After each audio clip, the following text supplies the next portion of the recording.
Stanley Enrico, it's your time. Huyu hapo Enrico tayari kwenye mzani. Tumesoma ngapi huko? 71.7. Sasa ni zamu ya Champions. One time Hassan Wakili.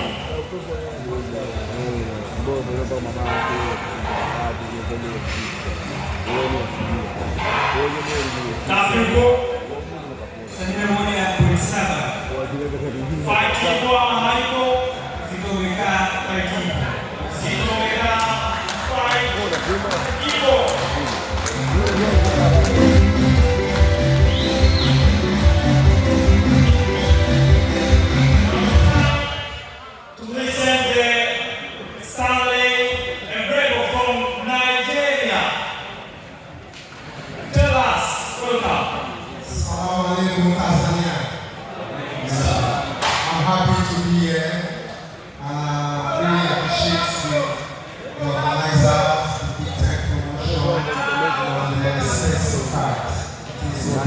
I'm here for business. I'm here to take on as I'm working on. I'm here as the president of the continent of Africa. But this fight is going to be exceptional. Boxing Day is going to be exclusive. I invite every one of you for Friday.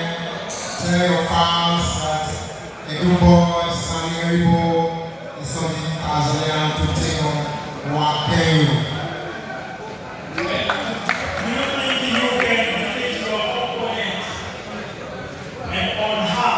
Sure, this is not the first Tanzania I've been taking. I've been taking some several Tanzania, but this is not different. We're going to win here. We're going to defeat him. Sure. Hassan Wakili umemsikia hapo, opponent amesema naomba kusema hivi. Amesema kwa hao tofauti na ambao mamwingia ambao ameshawahi kucheza nao leo. Ndio hapa Tanzania. Unasema Mungu kwa kufika kubwa ya boxing. Kwa mashabiki wengi kote pale watu wengi wanafurahi kumwona pamoja na kati ya watu ambao wanapambania tasnia zao.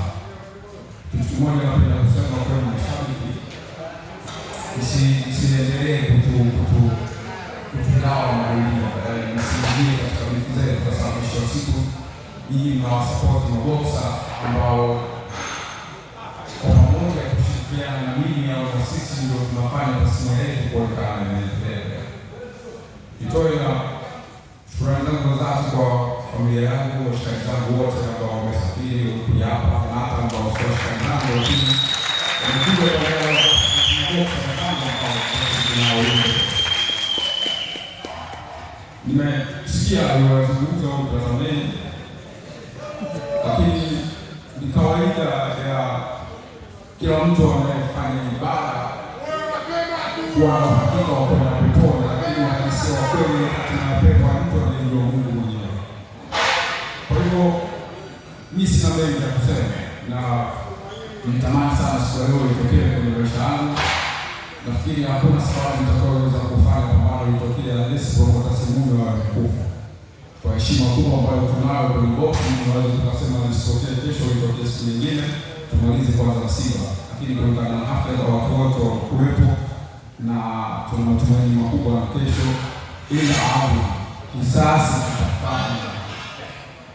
shukrani sana.